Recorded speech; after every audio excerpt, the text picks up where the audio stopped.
పిలుపు మేరకు ఈరోజు ఎల్లుపల్లె గ్రామంలో ఎంఆర్పిఎస్ సాధించినటువంటి ఉద్యమ పోరాట ఫలితాలను ప్రతి ఇంటికి తెలియజేయడానికి ఈరోజు ఒక కార్యక్రమాన్ని నిర్వహించడం జరిగింది.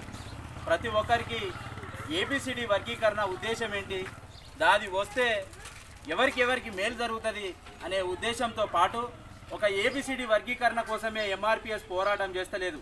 సామాజికంగా, ఆర్థికంగా, రాజకీయంగా ఎవరైతే వెనుకబడి ఉన్నారో వారికి ఆరోగ్యశ్రీ కార్డు కావచ్చు, వికలాంగులు వితంతుల పింఛన్లు కావచ్చు, రిజర్వేషన్లు ప్రమోషన్లు కావచ్చు, ప్రతి ఒక్కరికి మేలు జరిగేలా ఒక సామాజిక వర్గానికి మేలు జరిగే ఉద్దేశంతో కాకుండా ఎస్సీ ఎస్టీ బీసీ మైనార్టీల అగ్రవర్ణ పేదలకు కూడా అనేక రకాలుగా మేలు జరిగే ఉద్దేశం మేరకి ఎంఆర్పిఎస్ స్థాపించడం జరిగింది.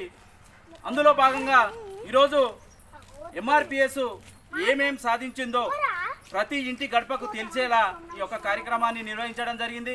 ఎల్లుపల్లె గ్రామ అధ్యక్షుడు విజయ్ ఆధ్వర్యంలో ఈ కార్యక్రమాన్ని నిర్వహించడం జరిగింది. బ్రహ్మాండంగా చేశాము.